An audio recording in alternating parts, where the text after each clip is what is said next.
I'm Pippa. I had, until a month or so ago, I had never done any mosaics, any glasswork, and I came to the first class here, which was That's the one we did. Mosaic glass mosaic panel. On the mirror?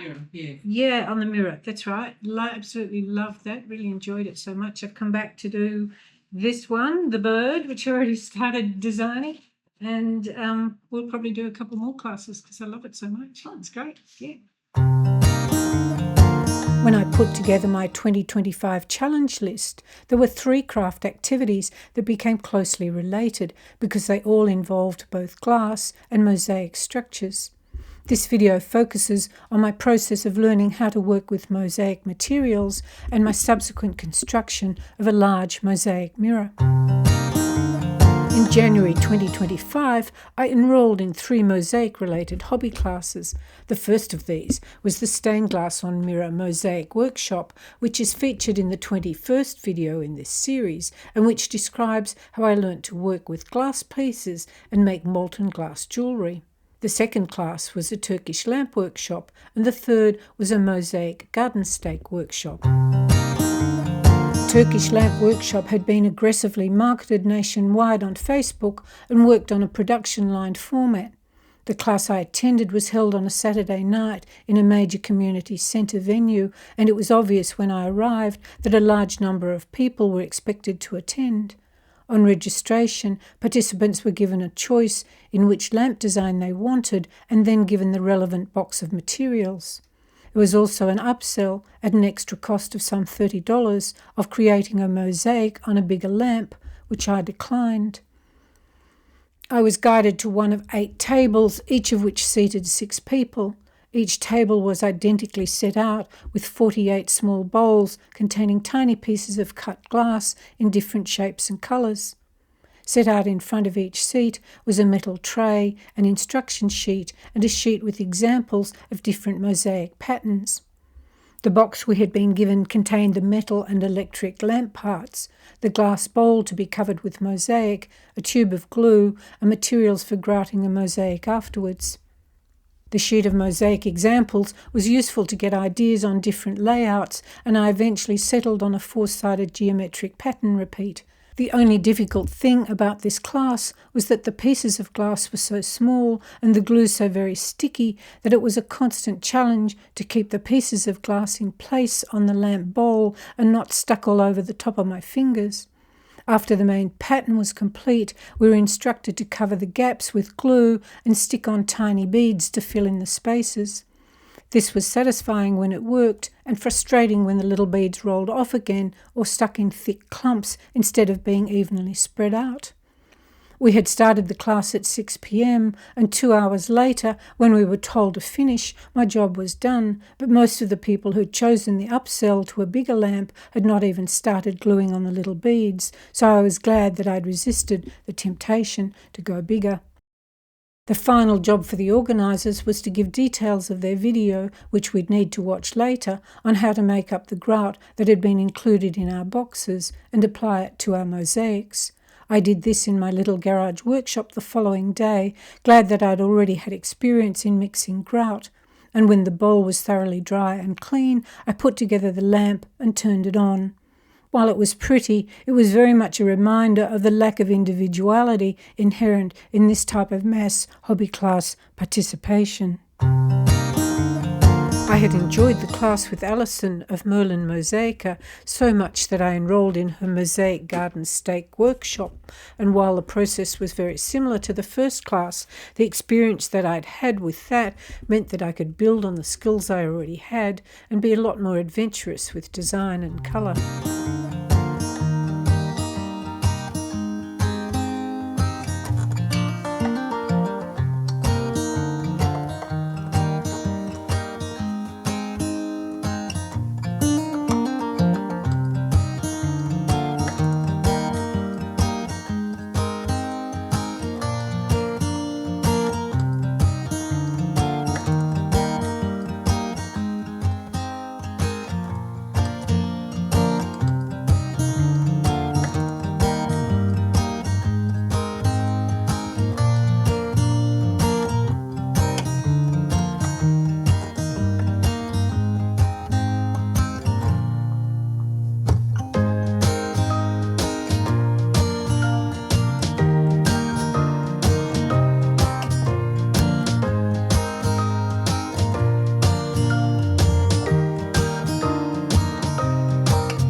As I'd discovered from the 3 hobby classes that I'd attended, creating an interesting and attractive mosaic was much harder than it looked. There were 2 parts to this. Firstly, imagining and designing an original pattern that was appropriate to the object that was being decorated. And secondly, deciding on and finding the right size, colour and texture mosaic pieces. I spent many hours on Pinterest and YouTube looking for ideas, but still felt bewildered until I realised that I really just needed to start somewhere simple. So I bought some cheap mirrors from IKEA, a sheet of plywood and some packets of mosaic pieces from Bunnings and got started.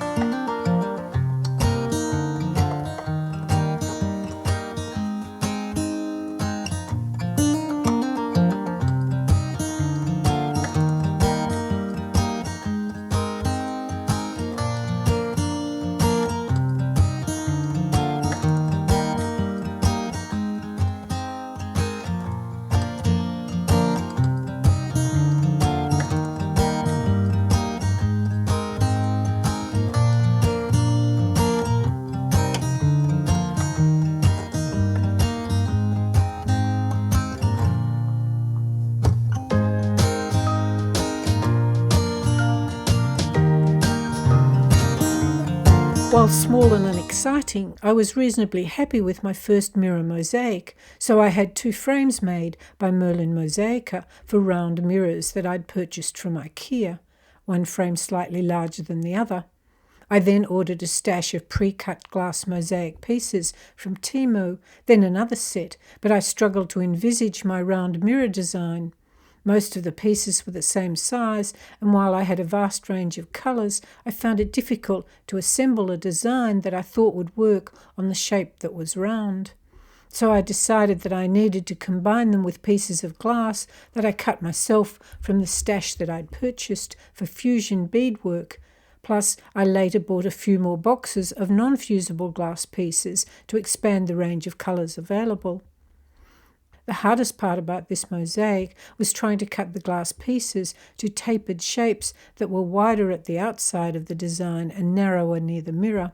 I broke lots of pieces of glass before I gained the skills to cut the right shaped piece that I wanted, though some of the time I just used parallel pieces.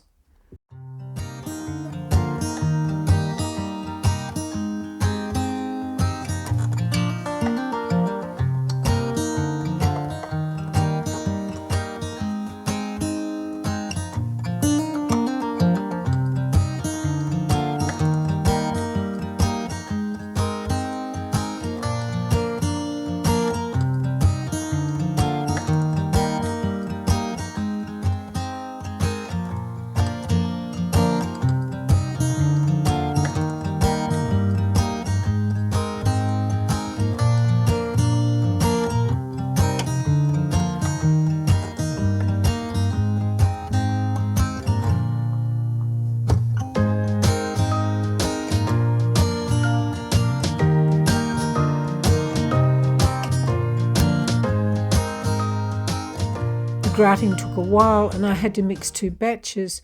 The problem with mixing one large batch is that it starts to get dry before you've finished. Then I had to put a lot of grout on to make sure that it worked into all the little cracks. Then it took a while to get all the surface grout back off again. Because the white frame had become stained with the grout, I decided to paint it black, but it took 3 coats of the water-based acrylic because the frame surface was so smooth that the paint didn't stick. All things considered, I was happy with this piece. My glass handling and design skills were improving, and, most important of all, I was very happy working with the glass. When I started this project, I'd envisaged a mirror mosaic with a blue surround that I could hang on a wall in my new beach house, and finally, 5 months after starting this challenge, I was fully equipped with the necessary skills and glass supplies to be able to put it together. The evening Turkish Mosaic Lamp class cost $89, and the glass mosaic garden stake workshop cost $130. In addition to the glass handling tools that I'd already purchased from Merlin Mosaica for my glass beads project, I spent another $348.50 on various supplies to put the 3 mirror mosaics together. My 2 orders from Temu came to a total of $157.93. The 2 IKEA mirrors cost $24. Supplies that I purchased from Bunnings, including mosaic tiles, glue, timber, grout, plastic boxes and paint, came to a total of $230.46. In my next episode, I explore the world of volunteering with questions about motives and outcomes. For more information about living your own unlived life, if you go to my website, you can download a copy of my free book, Living Your Unlived Life, Finding Contentment by Honouring Your Dreams. And if it's your thing, you could like this video and subscribe to my channel.